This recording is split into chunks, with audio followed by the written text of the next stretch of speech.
What's up, Awesemo? I'm PeteyMac with Terry McBride. He's rocking his Lefty O'Doul shirt. Good bar in San Francisco. It's starting to get to be bar season again. Make your way out. Big time Bloody Marys, as we found out. Not only famous for being lefty, I guess, from San Francisco, but if you can make a really good Bloody Mary, you're all right in my book. Absolutely. Absolutely. And you can bartend for life. You can go to basically any kind of like place that you want to go to. If you want to work at a ski resort, you can do that. Like, what's better than a Bloody Mary on a like freezing cold day when you come into the lodge at a ski resort, right? So you can go anywhere in the world, I think, with that skill. That's like top skills out there, kids. Forget college, learn how to make a good Bloody Mary. And you don't need to just fill it with sausages and meats. That does not make a Bloody Mary good, okay? It needs to have a little bit of spice, some full flavor. It can't be thin. You don't want to taste the vodka necessarily, but this whole trend of just let me load it like a supreme pizza. No, that is not what a Bloody Mary is. It has gotten a little bit over the top. Have you gone to one of these like make your own bars where it's just like 10,000 things and there's like a big jar of bacon sticks that you can put in there and all the different spices? I stand there just completely overwhelmed by choice at that point, and I end up just with like a spicy tomato juice. It's ridiculous. And that's what it tastes like sometimes, and that's not necessarily a good thing. Not We really. got a loaded slate here. We got, this is the biggest slate, I believe, of the season. 14 games tonight. It's not the full 15 because the Cubs have a day game on a Friday. So that's your little appetizer, the Bloody Mary of your day, as it were. But I know I'm excited after these 5-game slates, and it's all broken up, and they break up the Sundays now too. This is fun. This is where you really feel like it's opening day in a way for the daily fantasy aspect of baseball. Yeah, to me, baseball is these big slates, at least like a 10 gamer. But yeah, when we get up to these like, 14, 15 gamers, it just gets fun. It gets interesting. It's more difficult to spread. Like last night, I think I had some shares of basically every player on the slate somewhere. So it's just a lot harder to do that. It just makes it more interesting. A lot of strategy goes into it. There's the frustrating randomness of, some guy you never thought of on a team's offense that you didn't think was going to be any good at all today going off. But yeah, it really, really makes it interesting and fun. We've got a bunch of different pitchers to choose from, a lot of good stacks to look at. So yeah, psyched to talk about this one. And Bloody Marys as well. And somebody's mentioning the Steve, the Clamato. I'm probably not saying that. Clamato. Clamato, I think. Clamato. You say Clamato, I say Clamato. I'm not sure how it goes. I haven't tried that yet. Have you? I don't think I've ever actually had it. I know just the words in my head, I think from like an old Simpsons reference or something, but that would be where I know it from. Is that when Lisa makes the big punch, the gazpacho or something? Gazpacho. Tomato soup is ice cold. Anyway, I learned that. If you're watching on YouTube, great. You can get involved in the chat as well over there, and we'll keep an eye on that throughout the show. And if you can't watch on YouTube at any point in the future, almost all of our Awesemo YouTube shows are available through the Awesemo Podcast Network. So we've got a podcast for every sport. It's available on every major platform. So head on over to awesemo.com/podcast. You can check out the latest there. Leave a 5-star rating and a review on one of our podcasts with your Twitter handle or your email address, and you'll be eligible to win a free week of Awesemo Plus Platinum. One winner is awarded every Friday, and reviews will be eligible to win for up to 1 year. So check that out as well. And if you're watching on YouTube, give us a like, subscribe. We very much want you to subscribe, get involved, keep up with all of our shows, DFS offers, giveaways, and much, much more. And once you subscribe, you can hit that notification button to get alerts when our shows do go live. So, Terry, let's get right into it. We're going to blow past that game at Wrigley with the Cubs and the Braves. And actually, Drew Smiley used to go into the injured list, another injured Braves pitcher, as they'll have to figure it out today. But we'll start with Arizona, Washington. And last night, Arizona was that team to stack up against Patrick Corbin, so widely owned, and Corbin just absolutely blew up, 50+% of the lineups yesterday. Yeah. And it was the Diamondbacks able to get things done. Little tougher task, you got to think, today going up against Max Scherzer.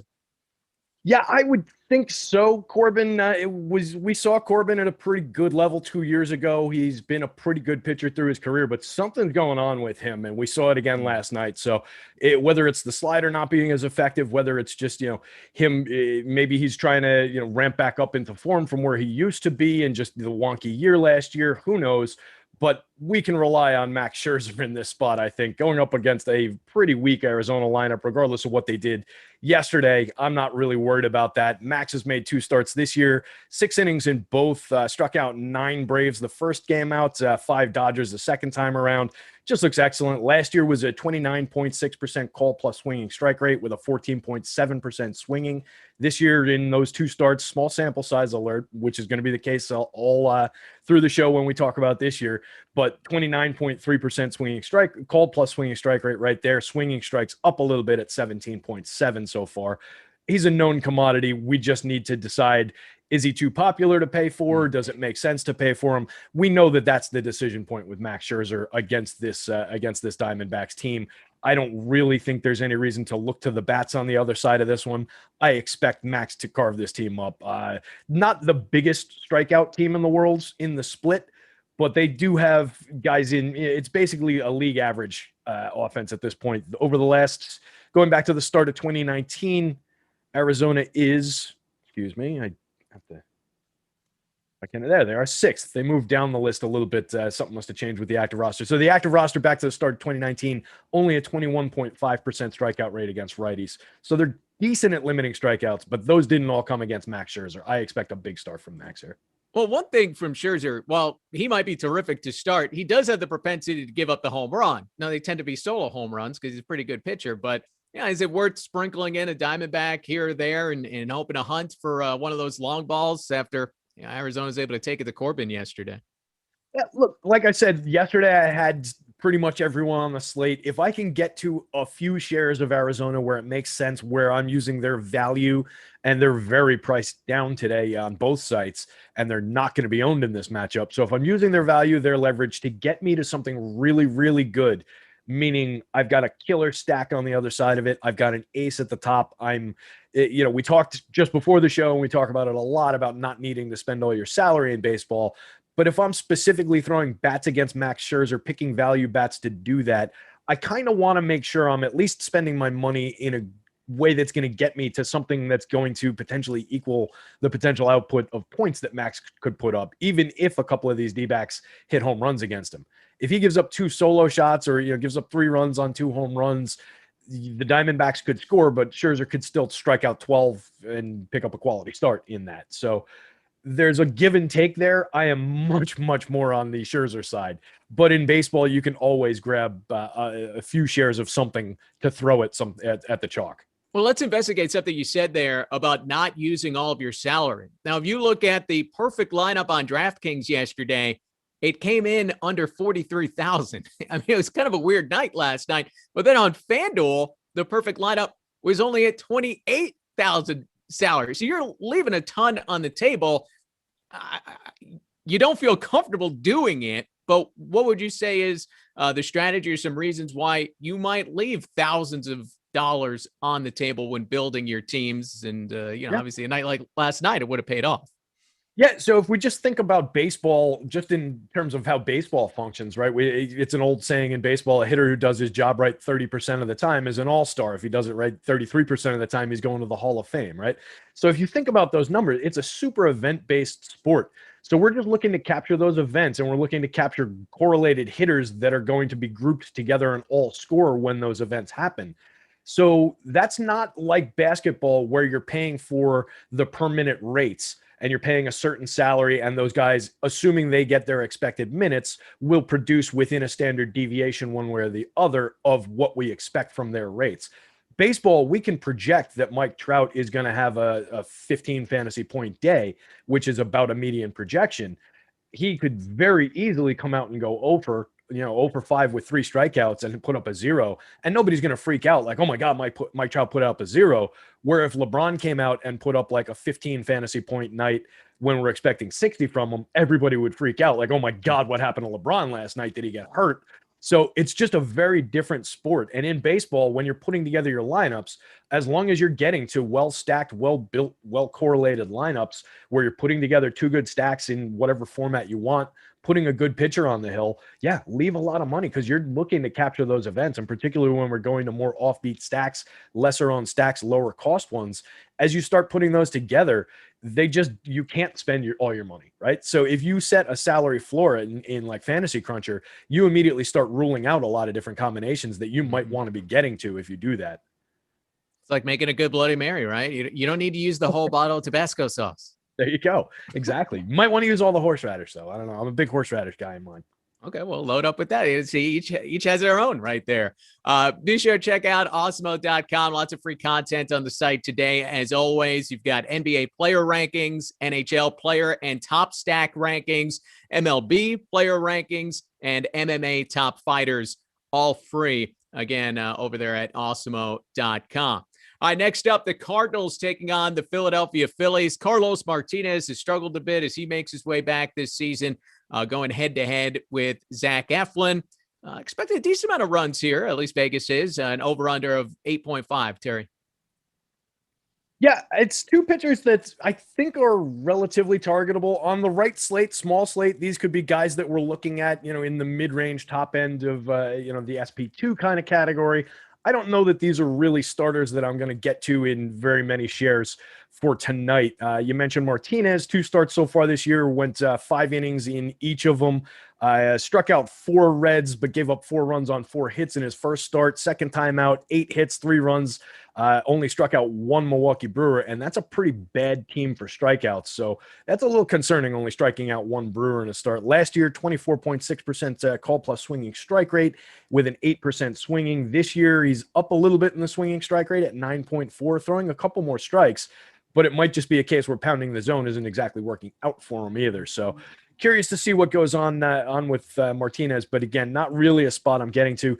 6,200 on Fanduel. I mean, it unlocks a lot in terms of what you can stack, and it is a guy who has, going back to 2019, in 48 innings, 26.5% strikeout rate with a 2.86 FIP, 1.18 WHIP.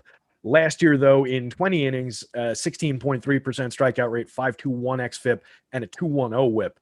Which pitcher is he, and when is he going to give us a full season? So it's very difficult to go to him. I think I prefer the bats on both sides in this one. I'm getting decent home run marks down the board for the Phillies, from 1 through 6 at least, going down to Didi here. So I think I can throw some Phillies bats, and they're not getting a lot of ownership on either site, with some affordability baked into that lineup. So for me, this one's more about the Philly bats. Similar story. I get a better projection on Eflin in my numbers, which makes sense. I think right now he's the better pitcher. 2 starts this year, 7 innings, struck out 8 Braves in one, 6 innings, struck out 2 Braves in the other, 4 runs in the second start, 1 run in the first start. Not the greatest strikeout pitcher in the world. Did strike out 28.6% of hitters in 59 innings last year, so it was a big jump up from his 18.3% the year before in 163 innings. Much bigger, more realistic sample. 4.85 xFIP that year versus a 3.23 last year. Maybe made some strides, but I don't know that I'm willing to trust it, and I don't think we need to in, like I said, very many shares anyway. Not getting to a ton of cards bats, though. They don't project out great for me. Not seeing a ton of power there. Well, there is the ball does jump out of Philadelphia, and that's why you probably see the over-under where it is. And also, if you're looking at those Phillies bats, you probably can expect to see a lot of the Cardinals bullpen in this game. You wouldn't expect Carlos Martinez to go very deep at this point in the season where he's at in his career physically. As far as our next game, Tampa Bay taking on the Yankees. Now, we don't know who is starting for the Yankees tonight. Now, when I listened to the WFAN broadcast earlier this week, Susan Waldman thought it would be most likely Michael King and then some more relievers getting mixed in behind him, and they'll mix and match through this game. Michael Wacha going for Tampa Bay at Yankee Stadium. The Yankees power bats, I would think, will be on the board for many tonight with that matchup. Yeah, I would think so. And actually, just looking at the projected ownership, it's early on in the day, but a lot of the Yanks are not actually owned where I thought they would be initially, which for me, that really jumps out early on. I'm getting monster power numbers on guys who typically put up good power numbers, but just up and down this lineup in this matchup against Michael Wacha, who is not the Michael Wacha that he once was, who was a guy that we were kind of expecting to ascend to something. So coming down from a guy who never truly ascended, I don't know that that's a pitcher we want to roster. I think we can throw some Yankees bats at him. 26 innings last year, 21.5 strikeout rate, 9.1% walk rate. Ouch. 5.09 whip, xFIP, 1.54 whip. Way too many guys on base. Just hasn't pitched a lot either. Only 2 innings the year before that, so there's no sample there. A little dicey. 2 starts this year, 5 innings the first one, gave up 4 runs on 8 hits, struck out 6 Red Sox in Fenway. Second start, 4 innings against these Yankees, gave up 3 runs on 3 hits, struck out 5. Easy enough to strike out some Yankees, but I expect they're going to do some damage against Wacha here. So it's not a spot I'm going to the pitchers. It's definitely a spot I'm looking to the bats. It looks like the Yankees starter did just drop. It's going to be Nick Nelson opening, followed by Michael King. Okay. If you're going to one of those two, I would go to Michael King, but I don't think we need to do it coming in as a bulk reliever at 7,900 on DK. 5,500 on FanDuel. I was more interested in when I thought he was starting the game. You're not going to get that quality start bonus with him coming in as a bulk reliever. And targeting, let's say, a bullpen game, it's something a few years ago had been like, oh yeah, jump all over that relievers. And now it's like, it's the least that you want to deal with when 8 relievers are coming into a game. They're all throwing 96 miles per hour, 1 inning at a time. It just feels like, even though the Yankees bullpen has been used a lot early on this season, it's not exactly something to target these days. These bullpens have just gotten better and better. For sure. Yeah. You end up, if you do that, you end up targeting like 4 innings of a guy with an equivalent line to like a Max Scherzer in terms of strikeout rate, in terms of like xFIP and whip. Like if you target dominant bullpens, it's just a bad strategy. So yeah, think about it that way. Like if I'm going after one of these bullpens that just loaded with high upside, high leverage, flame throwing type arms, I'm essentially just stacking a lineup against a really good starter at that point. So it just doesn't make sense. Yeah, the Yankees, they are one of those bullpens. Get access to all the great Awesemo Plus tools and content for nearly every DFS sport out there with the Awesemo Plus weekly pass for $29.95. Now, this includes full access to all the premium content and tools on Awesemo.com, including player projections, ownership projections, our premium Slack channel, lineup builder, and much, much more. We also have a special MMA deal running for UFC 261. You can check that out on April 24th. 50% off your first month of Awesemo Plus MMA when you use promo code UFC 261. That's $14.98 for 30 days of Awesemo Plus MMA, which includes our fighter projections, ownership projections, and our top fighters tool, which compares projected ownership with the chances of any fighter being one of the top fighters. This offer is valid through Saturday, April 24th. That's 8 days from now. Stop guessing, start winning. Join Awesemo Plus today. At Fenway Park, a battle of the Sox, the White Sox and the Red Sox. Dylan Cease is going to be going for Chicago. Not sure we get a Carlos Rodon type of outing there, but the White Sox trying to keep things rolling on the hill. And Nick Pivetta, who's had a very nice start to the season for Boston, 2-0 at 3.27 ERA. He gets the start for the Sox. What do you like here? I'm a sucker for Dylan Cease, so I don't love the matchup in Fenway against these Red Sox. Getting decent little power marks on the obvious Red Sox power bats. Pretty good top-end projection for their lineup that carries through to some of the cheap hitters down the bottom. Your Hunter Renfroes, your Franchi Corderos, and your Bobby Dalbecs of the world. Really like that bottom end, actually. There's a good amount of pop in the projected lineup here. So I probably will end up rolling some Dylan Cease out there for only 6,300. It's probably a better bet as your SP2 on DraftKings rather than your SP1 on FanDuel. Looking at last year, he's a work in progress. All right. He's got amazing stuff, ton of spin rate. You can tell I'm excited to see the kid actually arrive. 58 innings last year, only put up a 17.3% strikeout rate, 13.3% walk rate, totally unsustainable. 5.87 xFIP is awful. 1.44 whip is putting way too many guys on base. Year before that, in 73 innings, bigger sample, 24.9% strikeout rate, still a bumpy 10.7% walk rate, 5.19 whip, FIP, and a 1.55 whip. So this is a kid who's trying to get it figured out, but his stuff is absolutely electric. And if you catch him on the right night, he's going to put up a monster start in terms of strikeouts. We're not there yet. but I'm going to keep rolling the dice on it. It's not going to be my highest owned pitcher by any means, but I'll definitely have a few shares of Dylan Cease. Not as excited about Pivetta. 8,100 on FanDuel, I think, is pretty prohibitive for him. 66 as an SP2 going up against this White Sox lineup. I could see that. There's enough strikeouts there that you can justify that. It's a pretty cheap price to pay. I do like this Sox lineup, the White Sox lineup, though. There's enough bats in that one that I'll take some shots with them up against a pitcher that I don't really think is anything special. I think he's around league average, which is what he's shown over the years. 93 innings 2 years ago, 21.1% strikeout rate, 9.3% walk, 5.47 xFIP, 1.52 whip. So definitely a guy who puts guys on, gives up runs, gives up a little power. I'm not worried about throwing bats, but I think if you, like I said, SP2 on DK for that price, you can get away with some shares of Pivetta.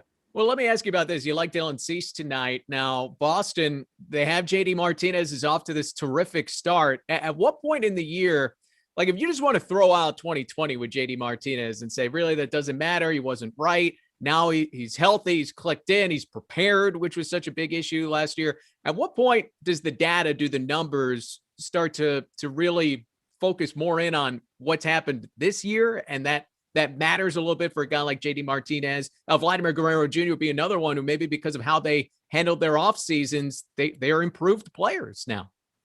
Yeah, and there's expectation of that. So my numbers are basically the way I do my projections. It's based on a 2-year rolling sample, and then I have a 5-year regression over 2,000 plate appearances for every hitter and a couple different stats, and it all comes together, comes out in the wash.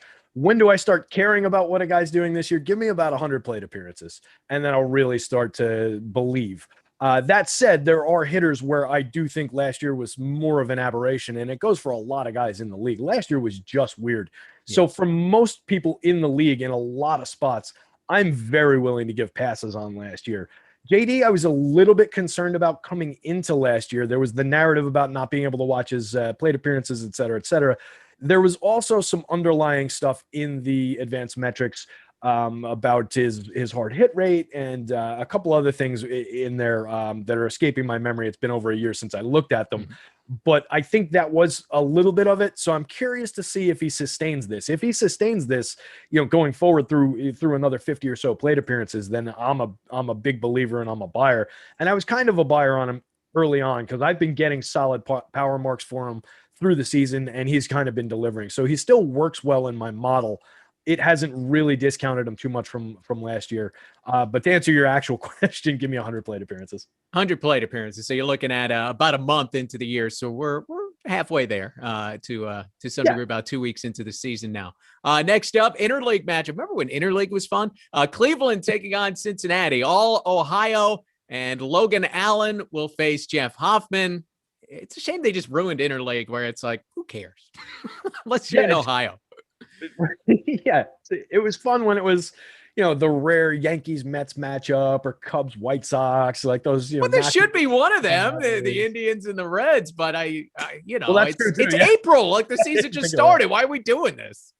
Yeah, they just kind of pop up in random spots through the year where you basically don't even notice it. When they first started, it was like, all right, this is interleague weekend where everybody's doing it, and it was a big special thing. So yeah, it's not like the outdoor hockey games are at this point, but kind of used to be that way.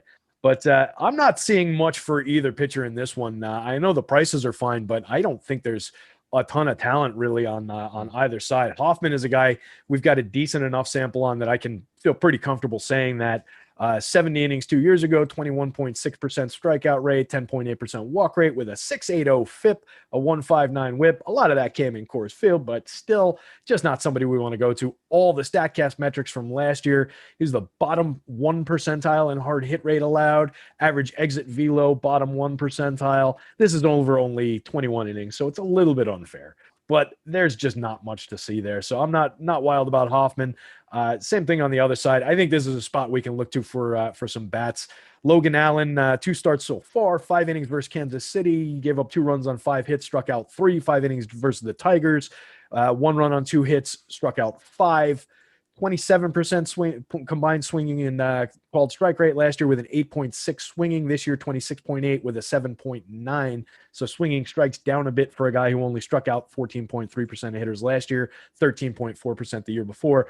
Again, that's 37 innings combined over those 2 years for the sample, though. So not a lot of history on him. I just don't think there's much there. So give me some Reds bats, fire away with the Jesse Winker through Nick Senzel, 1 through 6 there at least. You can work in some Tucker Barnhart as your catcher if you want to, where you have to play a catcher. On the other side, I like the top 5 of that lineup, at least on the Indian side of things. Don't strike out a ton, a lot of capable professional hitters, good power, decent speed. Offense first in Cincinnati is the way that it is setting up. And then you got the Lefty O'Doul shirt. So let's look at the San Francisco Giants. They're traveling across the country, deal with the Miami Marlins tonight, and they get Daniel Castano making his first start of the season. Anthony DeSclafani has done a real nice job for San Francisco early on. Yeah, DeSclafani, 2 starts. First one struck out 4 Padres, walked 3, but only gave up 1 run on 4 hits against a very good Padres team. Second start, no runs, 8 strikeouts against the Rockies. So pretty good strikeout game there for him from a guy who's, again, not the biggest strikeout guy in the world. So that's nice to see. Last year, over 33 innings, a 15.8% strikeout rate, 10.1% walks, 5.63 xFIP, and a 1.69 whip. Year before that, bigger sample, 166 innings, 24% strikeout rate, 4.43 xFIP, and a 1.20 whip. A little bit cleaner there. Going up against like a frisky Marlins lineup, though. They're not totally on the young side, totally on the replacement player level side. They've got some real hitters in this lineup now. So they're developing some kids, but at the same time, they've got some capable veterans in your Corey Dickerson, Starling Martes, Adam Duvall's of the world, guys who have been there, in Brian Anderson, Jesus Aguilar. Jazz Chisholm is a little bit of an exciting prospect, trying to find his way. So I think there's stuff to like in that Marlins lineup, and it looks like they're not drawing any ownership, really. Pretty affordable prices. So I think they could be an interesting alternate stack for just a discount spot if you want to go to them. We've seen them go off. They definitely delivered earlier this week for a lot of people. So we might have already gotten our Marlins spot for the early part of the season, but it's a spot I'm at least willing to consider at this point in the day against DeSclafani, a pitcher who doesn't look like a ton of people are rostering. And I think he's reasonable at 8,200 on FanDuel, 8,100 on DK for who he is.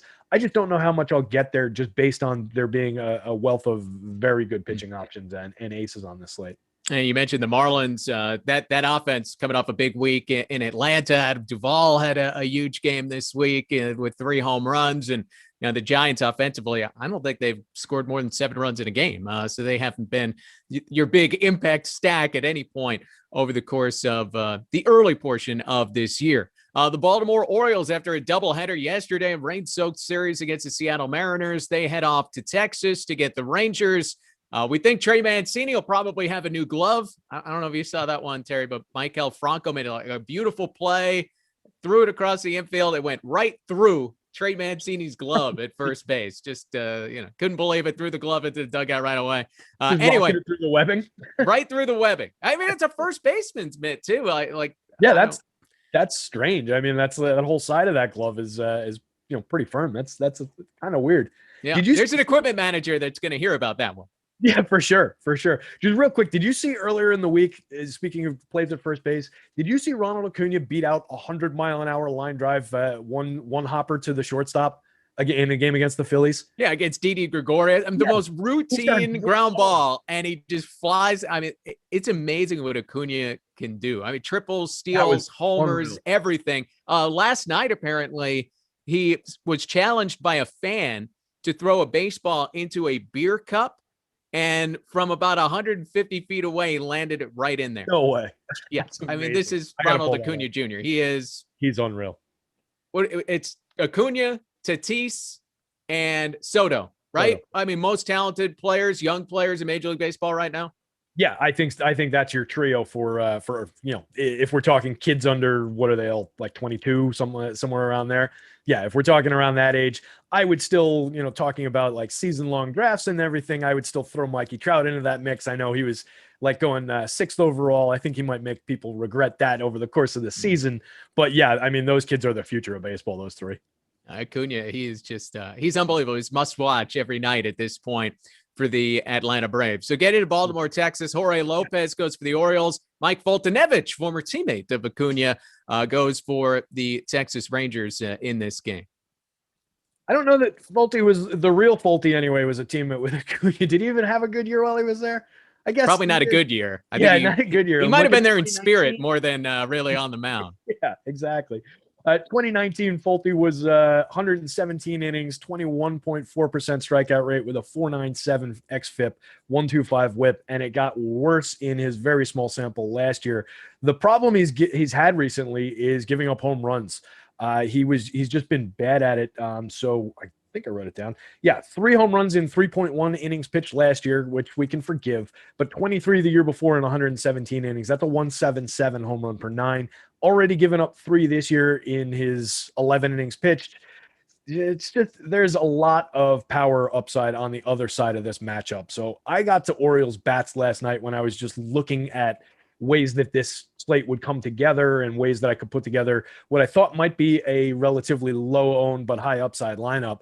I immediately went to the Orioles here, some of their power bats in the middle against Folty. And today, when I put my model together, the home run marks are bearing it out. The projection marks are bearing it out. So fire away for me with the Orioles. And it doesn't look like a ton of people are going to it. Not a great team, not a great offense, but there's enough upside there for me.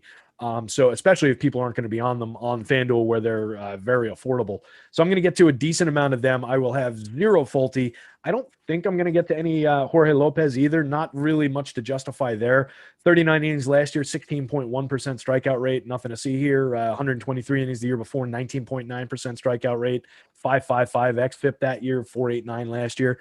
No, thank you. I don't love the Rangers lineup, but I get them wrong every time. So I'm not going to say anything about them except that they're playing against a pretty weak pitcher and they have a ton of lefties going up against a righty.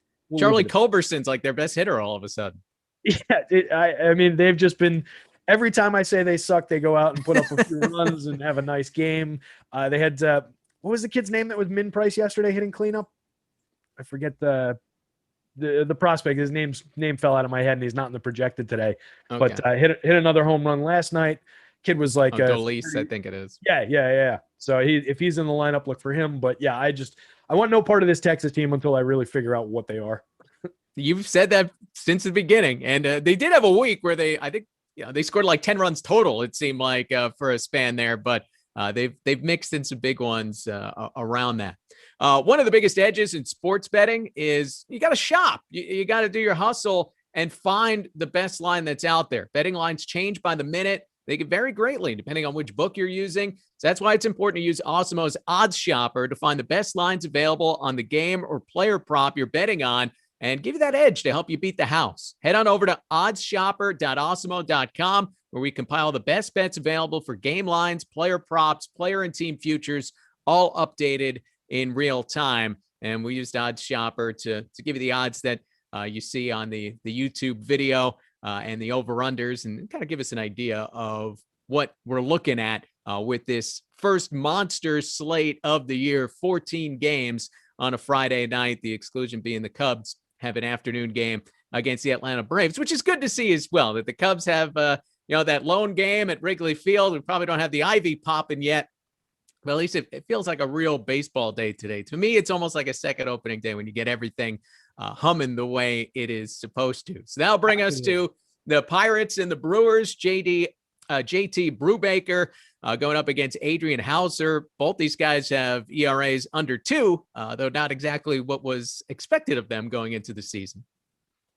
Yeah, and that's, like you said, it's a little bit of a surprise for a guy like Brubaker coming in. Not a ton of history on him. I'm just trying to get there right now. Bear with me. There we go. Just looking last season, he was 75th percentile hard hit rate, so he was decent at limiting hard hit, but only 51st percentile, so around league average in strikeout rate. Decent with his chase rate, which is interesting. He's got a very heavy spin curveball, so he does have decent stuff. So I'm curious to see where the upside on him is. You mentioned out to a decent start so far this year. He had a 6 strikeout game against the Reds. And that's only in 4 innings because he also walked 4 in that game, and then a 4 strikeout game against the Cubbies in 5 1/3. Gave up a home run in that game, but only has given up 1 run in each of those games. So he's been pretty good at keeping the ball in the yard. I don't know necessarily. Well, yeah, pretty good offenses there, actually, the two teams you went up against. I just don't know that this is a spot where we need to get to them. 7,200, it puts them like solidly in the mid-range on FanDuel. 75, if you wanted to mix him in as an SP2 on DraftKings, I could say, yeah, maybe we can do that, because there are a ton of strikeouts in that Brewers lineup, which is really what I would want to target if I'm doing that. So I think that's probably where we play Brubaker if we're going to go to him, is on DraftKings. And I would check out the top starters tool, see how he ranks out, see how the leverage ranks out on him before you start making that decision. But there are targetable strikeouts in that Brewers lineup. On the other side of this one, Hauser getting a pretty good projection for him, only 7,300 on the FanDuel slate, 7,600 definitely in play as an SP2 over on DK. 17.9% strikeout rate in 56 innings last year, but a pretty robust 25.3 the year before in 111 innings. I'm hoping that that's more the pitcher that he is, and we've seen him have very nice strikeout games over time. So I'm willing to go to that spot. I think it's pretty interesting. Just pulling this guy back up. My wow, I got a little bit messed up here. Bear with me one sec. 25.3% call plus swinging strike rate with a 10.2% swinging last year. 21.5 called plus swinging with an 8.2 this year. So he's actually throwing fewer strikes this year than he did last year. But if he can make it work, if he can bring it back around to those 2019 numbers, I'm pretty interested. And it's not a killer matchup against these Pirates. They don't strike out a ton at the top and a little bit at the bottom, but in the middle, they're definitely at least a little bit above league average in terms of a pitcher's ability to strike them out. So targetable spot with Hauser here. Now, looking at these next two matchups, I think these are really interesting games, but they're going to have weather concerns. It's going to be a part of this as well. So the first being Toronto and Kansas City. Now, there's rain expected in KC all day. It'll supposedly lighten at night, so we'll see what happens with this game. But Steven Matz, to me, is a fascinating pitcher, and I watched all of his starts with the New York Mets until he was traded to the Blue Jays this offseason. He's a guy that was always, if he can stay healthy, he's going to be really, really good. And then at the back end, the last couple of years, kind of was healthy and just wasn't very good. But it seems like he's found a little rebirth in Toronto, and some guys just need a change of scenery. Grew up in New York, gets out of the area, and off to a terrific start for Toronto here. Vladimir Guerrero Jr., a great start as well, at a home run last night. So, some interesting parts for Toronto as they head out to Kansas City and get out of the bandbox that is Dunedin. Yeah, this is a lineup I like to get to. I talked about it yesterday, but you've got all those second generation kids coming up in this lineup. And I think Vladdy Guerrero is certainly somebody who could thrust his way into that conversation about to make that trio we were talking about before into a quartet, because he is excellent. And I'm really excited to see what he has in his future. In his future tonight, looks like they're under-owned for a spot against Mike Minor, who I think they can get to here. So I can definitely roll out some Toronto bats in this spot. Minor last season, 56 innings, 25.9% strikeout, but a 4.50 whip, xFIP, and a 1.24 whip. So puts guys on base, gets away with it to an okay degree. 4.50, not great, not terrible. Year before, 208 innings, 23.2% strikeout rate, 4.25 xFIP with a 1.24 whip. So again, there's opportunity here. There's enough opportunity for power. I'm getting decent power marks on the Blue Jays through the middle of that order, so I can get to some of them. But you mentioned it. I think the story on this one is about Steven Matz. It's really interesting watching him maybe emerge into the pitcher that we kind of all expected. Guy that I had on my dynasty team for a number of years and was just frustrated by his lack of development in New York. And we've seen it before, just, whether you want to assign a narrative to it and say that it was the pressure of New York or just new situation, new pitching coach, different philosophies. Maybe that's what makes the difference. We just blame the Mets. Right. Keep it simple. Exactly. He was on the Mets. We know how they do. So I think there's reason to believe in Matz this year. He's 50% fastballs, bringing him in at 95. That's down a little bit. He was 54% fastballs last year, and it looks like he put some of that into his curveball. His slider, as I'm changing it. Brought the slider from like 5% usage up to 10%. So just mixing it up just a little bit, but sometimes just a little bit is enough to keep guys guessing and make all the difference for a pitcher like this. Strikes are up 27.5% call plus swinging strike with a 10.4 swinging last year. So far this year, 32% strikes with a 10.5 swinging. So pretty good pounding the zone. I think there's a lot to like here. I do like the Kansas City lineup, at least up top. It's a lineup we talk about a lot with the dynamics of it between their power and their speed. But I think I can get to some Mats here. The issue with him is that $9,800 price tag. I don't know that I want to pay it, but if nobody else is going to pay it, I'll take some shares at least. I think there are some strikeouts here for him, and if it's going to be wildly contrarian, that kind of interests me. So it won't be a huge spot where I'm going overboard with rostering him, but I can take some shares at that ownership. And as I mentioned, weather will be a big factor as well as to whether or not you're going to jump on the Steven Matz bandwagon. It seems anytime there's a slate with Coors Field on it, that's like the first decision you got to make, right? Am I going all in on Coors Field, or am I going to stay away, fade it, and hope that it's a low-scoring game? And then not only do you have the Coors Field complication, you throw Jacob deGrom into the mix, the best pitcher in all of baseball. May not have a win this year, but it's not exactly his fault as he enters having given up one earned run in his first couple of starts. I think it's interesting, too. deGrom was supposed to start yesterday against Philadelphia. That game was rained out, but only an hour beforehand or so. So he's preparing to start, then told, okay, there's not going to be a game, gets on a flight, goes out to Denver, and now he's going to start tonight there in crap weather. I mean, it's going to be terrible there, right around the freezing mark. You can have some freezing rain. There is expected to be some precipitation, even if it's not enough to knock the game out. The conditions are just going to be miserable. So it's not your typical Jacob deGrom, everything's lining up for him here kind of guy. Not that he's fragile in any way, shape, or form, but there are some variables, I suppose, where you don't just go, I'm pounding Jacob deGrom tonight. Yeah, absolutely. I mean, coming into a totally different environment than where he was planning on pitching all week long, for yesterday's game, and a much better matchup. We can say that for sure. But the game environment, the stadium, everything else about it, except for the lineup that he's going to be facing, I think got worse. deGrom has made, from what I saw, 2 career starts at Coors. If I'm wrong about that, somebody out there can correct me, but I only found 2 career starts at Coors. Allowed a 176, 236, 314 slash against in 55 plate appearances against him. That's only 14 and a third innings. Struck out 10, walked 4, gave up 4 earned runs and a home run. So not a huge sample for him at Coors, but it's not like he's been disastrous. But that's also outside of maybe the slash. I don't know that it's Jake deGrom. 4 walks, some runs, gave up a homer in, definitely more than a 1 start, but it's not, the strikeouts weren't totally there. It's a little bit concerning. And we do see that Coors Field has an effect on pitchers' arsenals. Pitches work differently there. So it's a little concerning. For 11,000 on both sites, when we have other high-end options, when 36.5% of the field on Fanduel is going to be on them, I start to maybe look in other directions. Not to say I'm not going to roster Jake deGrom, not to say it's not a spot where he could put up a 70 fantasy point start and run and hide. I think he very much could.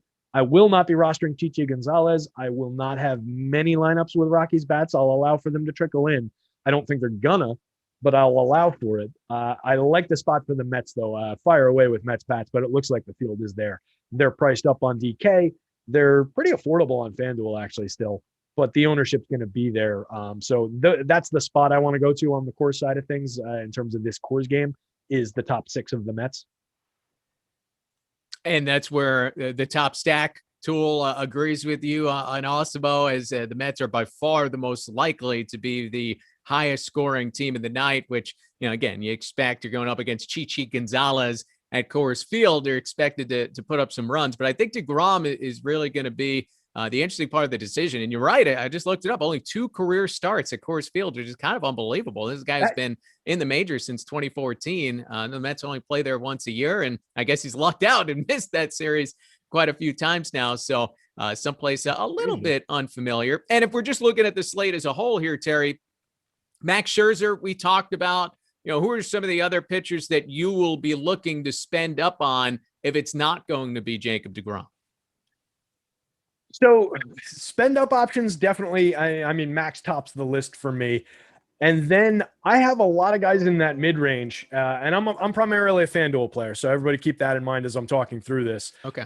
So the pricing is going to be a little bit different, but I do like to get into that mid-tier where we're paying 73 to 85, 88, and we've got a few guys in that range. So we talked about Hauser. I like him to a pretty good degree going up against Pittsburgh for 7,300. I'll get to a good share of him. We haven't gotten to Frankie Montes, but I think he's in an excellent spot against Detroit. Really like his stuff for 7,500, projects well for me. I've got Scherzer right there on the board, of course, at 10-4. That's my big spend up option. The other guy where I'm willing to dump some salary, much more so than Steven Matz, for cheaper, I'm willing to dump some salary into Walker Buehler here. I think he's going to be in an underrated and probably under-rostered spot. On the other side, though, on DK, 10-7, that's a lot different than 9,200. Going up against a pretty good lineup. So that makes a very big difference there. On DraftKings, you get Urquidy at 10-1. On FanDuel, you get him for 71. That's a monster pricing difference. So it's a little bit difficult site to site talking about some of these things. But DeGrom is far down the board for me in terms of where I'm looking in the highest projected guys on my board, which goes by FanDuel projection. And we'll get into Montes and Buehler coming up. Buehler, tough matchup against San Diego, and that's really the best baseball matchup of the night, which we'll get to momentarily. If you're looking to score a free Awesemo Plus pass or just want to stay up to date on DFS news and Awesemo offerings, make sure to follow all of our Awesemo social media channels on Twitter, on Instagram, Facebook as well. Join our Awesemo fans Facebook group as well. We run exclusive giveaways for each platform, so maximize your chances of winning by following each one. And if you're a huge baseball fan, at Awesemo MLB to follow what's happening as far as baseball goes. So let's get to these West Coast games now, Terry. Minnesota, the Los Angeles Angels of Anaheim going at each other. Lewis Thorpe making his first start of the season against Andrew Heaney, who's had a rough go of it through a couple of starts. Yeah, and I think he might continue that rough go here. Twins, a lot of power against lefties. So I would be a little bit concerned about Mr. Heaney. Not a spot I'm really going to very much in terms of the pitcher. And that applies on both sides. I think we're just talking more about the hitters in this one. Thorpe, like you mentioned, no appearances so far this year. Last year, 16 innings, 13% strikeout rate, 13% walk rate. At least he's consistent. The year before that was, whoops, I just clicked away from him. Well, year before that wasn't all that much better in also a small sample. Get back to it here. 27 innings. 25% strikeout rate was better, but again, small sample size. I just don't know that the talent is necessarily there yet. And if we're looking at some of the StatCast numbers, it's a small sample again, but bottom 3rd percentile in strikeout rate last year, bottom 7th percentile in barrels allowed. So just a heavy event guy, giving up the events the wrong way. So I think we can throw some Angels bats at him. And then I definitely want to throw some Twins bats coming against Heaney here. 25.1% strikeout rate last year in 66 innings, 28.9 the year before in 95 innings. We know that Andrew Heaney can strike guys out. What we don't know is whether he's going to keep the ball in the yard. He gives up a ton of hard contact, gives up a fair amount of home runs. Last season in his basically full season, comparatively for last year, 35th percentile in hard hit rate allowed, 35th percentile in max exit velo allowed, 46th percentile in barrels. So he was still below league average, but actually probably got a little lucky compared to how much hard hit he was giving up there. So it's just some concerning metrics in the way that guys make contact with his pitches. And with the power that this team shows, you get a Nelson Cruz, righty lefty. That's just all day long. You can click that into your lineups. And then there's a bunch of other good righty bats, good bats from both sides of the plate in this one. So give me the Twins, give me the Angels bats. And it doesn't look like you're getting a ton of ownership, surprisingly, on the Twins bats in this one, only in the largely below 10%, let's say that, on both sides. Well, it's split tonight, right? You got 14 games, 28 teams to split it amongst. And, again, the first time I've really seen that this year. So those you're going to separate yourself a little bit more when you're stacking a given team on a night like tonight, if they do manage to come in for you. Backtrack half a second, just see a comment on the YouTube page from Troy. You got to fade the Mets bats when DeGrom is pitching. I mean, it's almost a statistical thing now. It's been going on years. I mean, Might not scare you, but he must be the most like patient, understanding man in baseball. Like, you know, can you imagine like being his family or something like that? You screw up anything around the house, it's like, that's all right. Don't worry about it. When you're a kid, you break a lamp or something. He wouldn't be mad at you because he's just so used to getting that abuse from the Mets. He should have what, like 20% more wins than he does for his career, probably somewhere around there. Just the absurd rate at which this team actually puts up runs and wins games for him. But yeah, that's a silly narrative, and I'm not putting any stock into it, particularly when they're at Coors Field. I like that idea, though, like Jacob deGrom in real life. Like, he goes to a mechanic once a week to fix his car for one problem or another. He's always like, no, it's okay. It's all good. Don't worry about it. You know, next one up. I still believe in you. All right, next game, Frankie Montes going for the Oakland A's against Jose Urena and the Detroit Tigers. And you mentioned earlier, throw Montes' 8+ ERA out the window. He is someone you like tonight, though the Tigers have been kind of a popular value stack over the course of the last few days.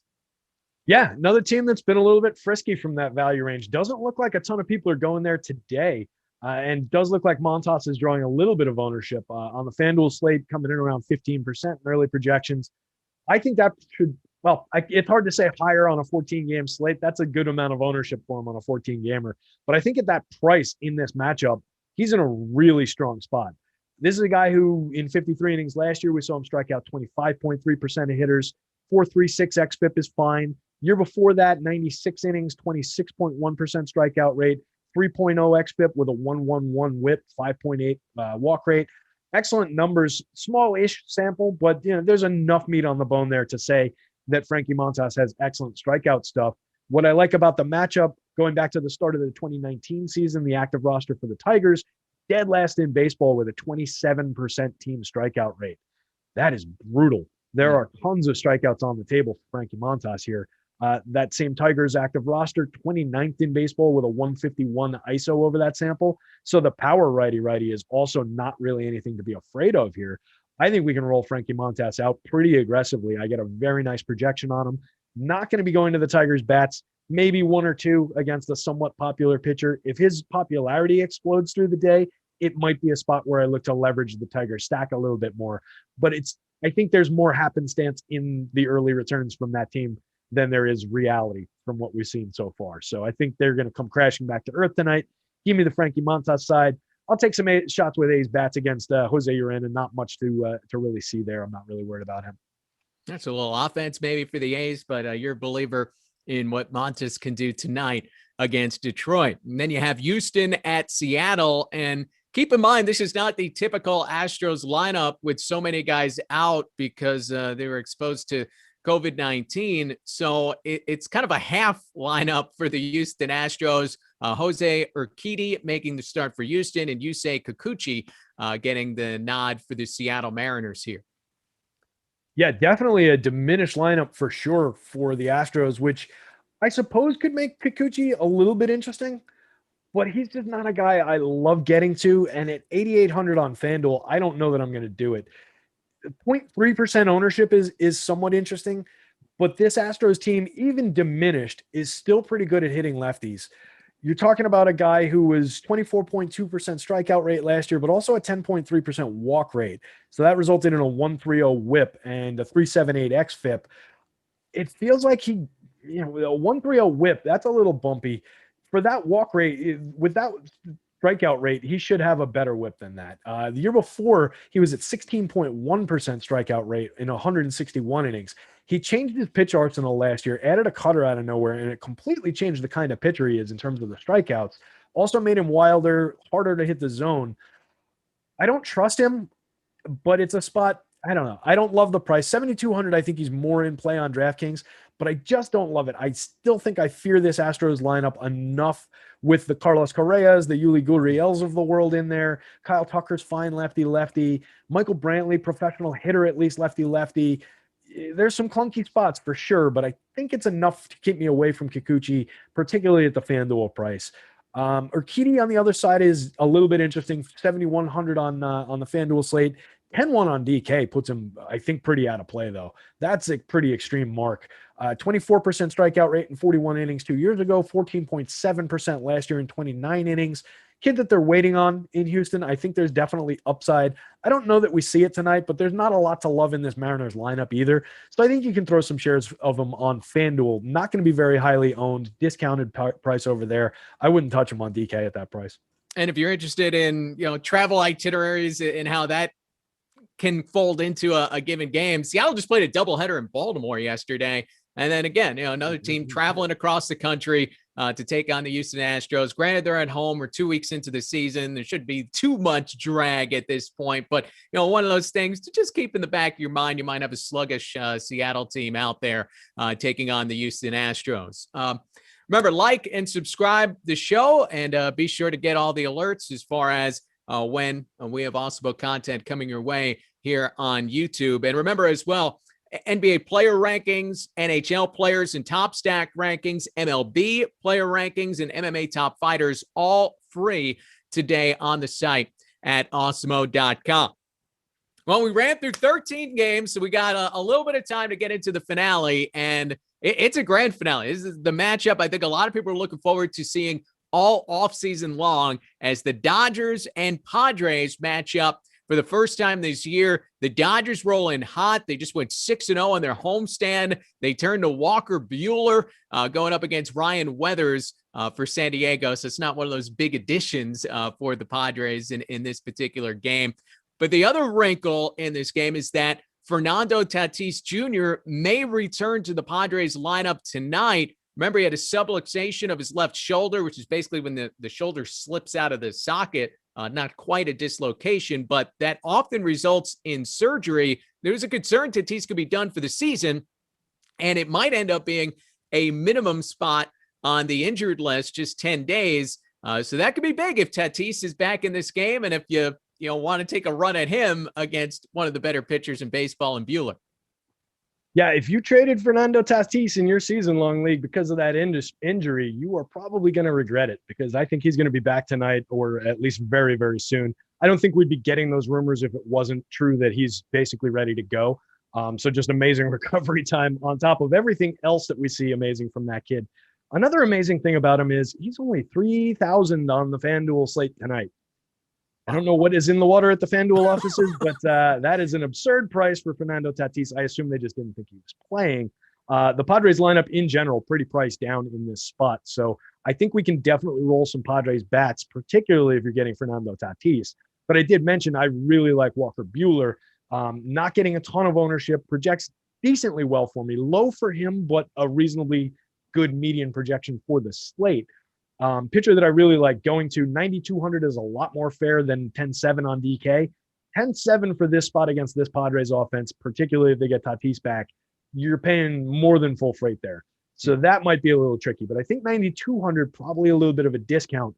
28.6% strikeout rate across 36 innings for Buehler last year, 29.2 in 182 innings the year before. He is maybe not the ace of this Dodgers team because they have just a ridiculous pitching staff with Clayton Kershaw there, with Trevor Bauer there, but he is in that mold. He is one of those guys. He can be at the table in the conversation with those guys already as a young guy. So definitely give me some Walker Buehler here against the Padres. If you're not getting Fernando Tatis, I'll muscle up on him and get well over the field on him, because I think it's a much better spot. The lineup is still good without Tatis, but I think they're significantly diminished when he's not doing his thing up in the 2 spot there. So not going to, I don't think, roll out any Ryan Weathers. Decently high-end prospect for them. Hasn't made any starts yet, though. And I think this is just a lineup that I don't want to take him in his first start of the year going up against this just nasty Dodgers lineup. Even without Cody Bellinger in the middle of it, they still do a lot of damage. They project pretty well for me. Decent pricing on FanDuel, getting not that much ownership, very, very expensive on DK, and maybe drawing a little bit more ownership on DK, which is interesting. But I think you can get to some shares of the Dodgers if you can figure out how to pay for it. It's one of those slates where you're going to be getting to them and they won't be crazy popular. So it maybe makes some sense against a rookie. How about Buehler from a DraftKings point of view? As you mentioned, he's kind of overpriced, but you look at the pitcher rankings on the Awesemo site, and Buehler's expected to be under 5% owned. So even if you don't like him as much dollars to donuts as a Jacob deGrom, as a Max Scherzer, is there some opportunity there, or is that not a game you play so much with the starting pitchers? Absolutely. There's definitely a lot to like about what we call the leverage score there for him. So looking at the board for DK, he does rank third. I'll give that one away. He ranks third in our top pitchers tool, right? So that's in the terms of the probability of being one of your top 2 starters of the night. He ranks third, and his ownership is essentially 3 times lower than that. So the field is way behind. So even if you wanted to come in under his probability of being a top 2 starter, which you can kind of use as a guideline to like, maybe this is where I want to cap this guy. Even if you wanted to just double up the public's ownership, go from 4 to 8%, you're doubling the field. You're getting a handful of Buehler shares, and you're taking a little bit of a shot on him, on an excellent pitcher in, a tough matchup, but he ranks out really, really well. And he stands above a lot of those other guys on the board. Now, the top 2 starters are kind of running away and hiding in those rankings. So it's, I'm not going to give away who they are, but they've got much bigger numbers than the other guys. So there is an argument for, all right, are we just looking to pair one of these guys with a value guy and just go in those combinations all day long? Or do we mix Buehler in as a third guy in that, all right, we're paying for these 3 guys, mixing them in with this range. So that's kind of the decision you're making there. But I love that leverage on him. And that does add to his appeal significantly on DK, makes him worth paying up for. It's a fun Friday night, and look, you roster a Walker Buehler, you get to wait, hang in it until the very end, and decide your fate maybe at midnight or so. But yeah, 14 games on the slate. DraftKings, Fanduel. This is baseball, right? You start getting to these Tuesdays and Fridays, especially for the next few months, and it's going to be loaded up and a lot of fun to see how it all mixes together tonight. A lot of content still coming your way here on Awesemo's YouTube channel. Next up will be the NHL show. That's at 2 Eastern. Then the tip-off at 3, and MLB Live Before Lock coming your way at 3:45 Eastern. Terry, enjoy all the action. Maybe make a Bloody Mary while you're taking it all in. There is an idea. I might have to hit the store. Nighttime Bloody Mary. Let's make it happen. Terry McBride getting it done. Our producer, Chris Karen. I'm PeteyMac. Happy stacking.